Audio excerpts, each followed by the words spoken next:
عالم دنیا میں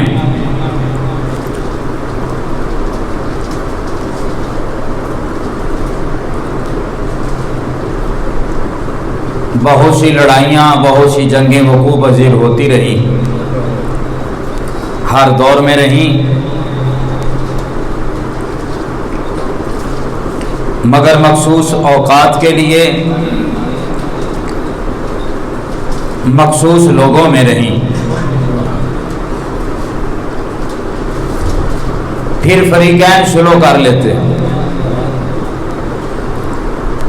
ان کے درمیان کوئی معاہدہ طے پا جاتا، یا پھر ان میں سے ایک فریق اجڑ جاتا، ایک باقی رہ جاتا۔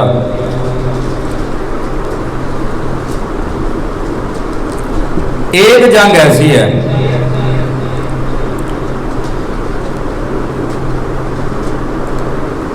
جو دنیا سے نہیں بلکہ حضرت آدم علیہ السلام کے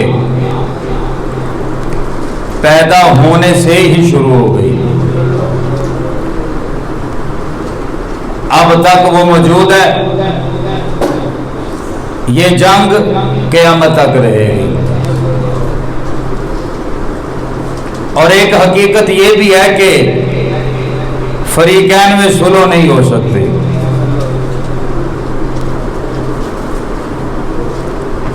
یہ کسی مخصوص علاقے یا مخصوص قبیلے کی جنگ نہیں،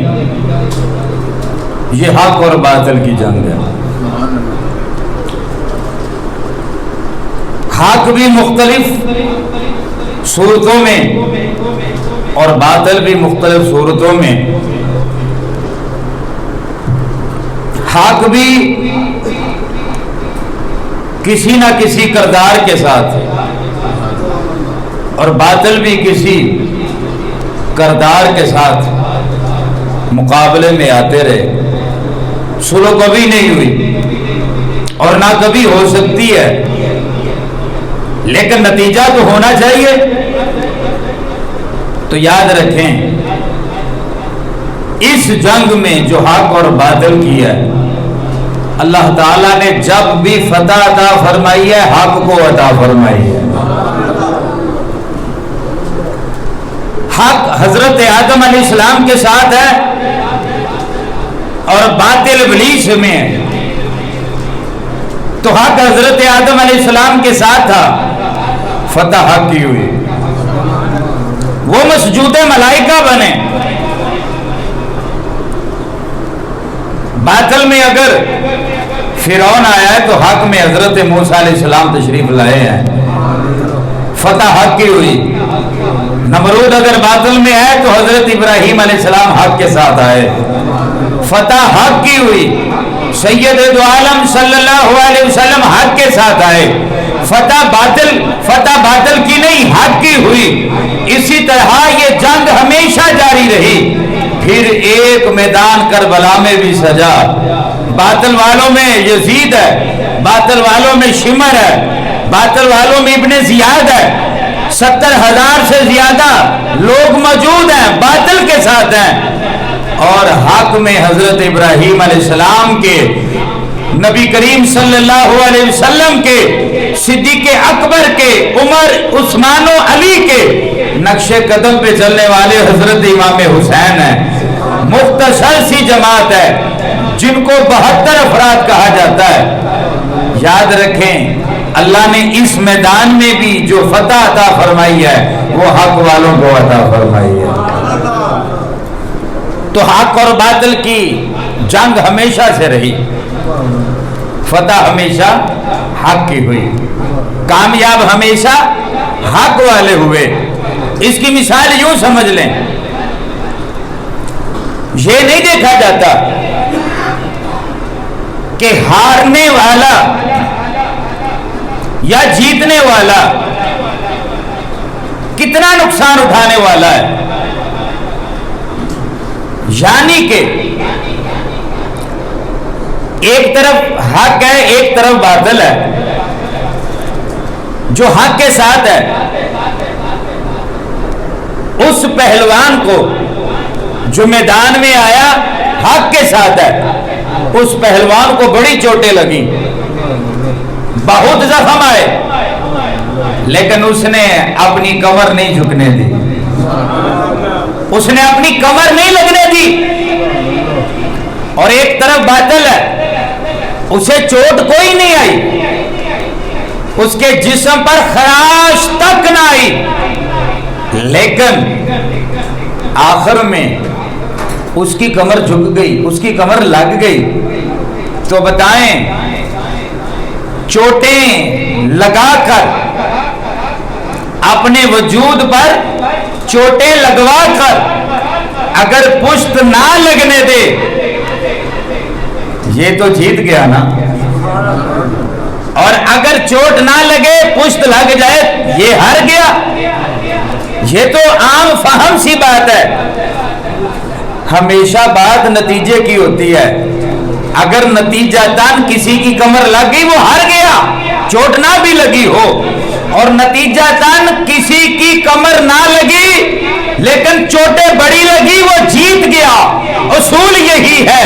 اب سمجھنے کی یوں کوشش فرمائیں، وہ میدان کربلا تھا، چوٹیں حضرت امام حسین والوں کو، حق والوں کو بڑی لگی، کبھی علی اصغر کی چوٹ آئی ہے، کبھی علی اکبر کی چوٹ آئی ہے، کبھی اولو محمد کی چوٹیں لگی ہیں، کبھی عباس علمدار کی چوٹ آئی ہے، چوٹیں بڑی لگی لیکن کمر نہ لگنے دی۔ اور دوسری طرف وہ یزید والے، وہ باطل والے، انہیں بظاہر چوٹ کوئی نہیں لگی لیکن ان کی کمر جھک گئی، ان کے ارادے مٹ گئے، ان کا مقصد فوت ہو گیا۔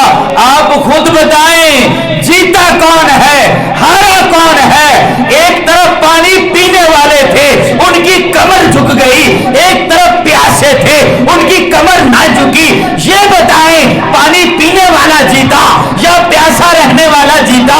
نتیجہ یہ بتاتا ہو، نتیجہ یہ اخذ کرتا ہو، ارے کائنات والو، زندگی کا تعلق پانی کے ساتھ نہیں ہوتا، ورنہ کربلا کے نگاہ نے ہمیں سبق دیا، جو پانی پی رہے تھے وہ سارے مر چکے ہیں، اور کربلا کے میدان میں جو پیاسے تھے وہ کل بھی زندہ تھے، وہ آج بھی زندہ ہے۔ تو حق نہ تو پانی کا محتاج ہے، حق نہ تعداد کا محتاج ہے، جب بھی غالب ہوتا ہے حق ہوتا ہے، اگرچہ پیاسا ہو، اگرچہ تعداد میں تھوڑا ہو، کیونکہ باطل کے ساتھ فوجیں ہوتی ہیں اور حق کے ساتھ میرے رب کی تائید ہوا کرتی ہے۔ تو پیاس کا تو مسئلہ ہی نہیں، یہاں مسئلہ حق اور باطل کا ہے، یہاں مسئلہ حق کے جھنڈے کا ہے، جس کو حضرت امام حسین نے شہید ہو کر بھی جھکنے نہیں دیا۔ اور اگر پیاسا رہ کر کوئی مر جاتا ہوتا تو پھر یزید والے تو زندہ رہتے، کیونکہ ان کا تو پانی پہ قبضہ بھی تھا۔ اگر پیاسا رہ کے کوئی مر جاتا ہوتا پھر نیزے پہ چڑھ کے حسین کا سر تلاوت کبھی نہ کرتا۔ مجھے قسم ہے عزت رب کعبہ کی، زندگیاں پانیوں کی محتاج نہیں ہوا کرتی، زندگیاں میرے رب کی رحمت کی محتاج ہوا کرتی ہے۔ جس پہ میرے رب کی رحمت ہو جائے، روحیں نہ بھی ہو، رب پھر بھی زندگی عطا فرما دیتا ہے۔ قرآن مجید کا وعدہ ہے بل احیاء، ایک تو یہ ہے کہ جو رب کے رستے میں مار دیے جائیں انہیں مردہ نہیں کہنا، وہ زندہ ہیں، یعنی ایسا نہیں کہ مردہ تو ہیں کہنا نہیں۔ مردہ نہ کہو تو ذہن میں آ سکتا ہے کہ مردہ ہیں کہنا نہیں۔ میرا رب فرماتا ہے وَلَا تَحْسَبَنَّ الَّذِينَ قُتِلُوا فِي سَبِيلِ اللَّهِ أَمْوَاتٌ، سوچنا بھی نہیں، بل احیاء، وہ زندہ ہیں۔ جو رب کے رستے میں مار دیے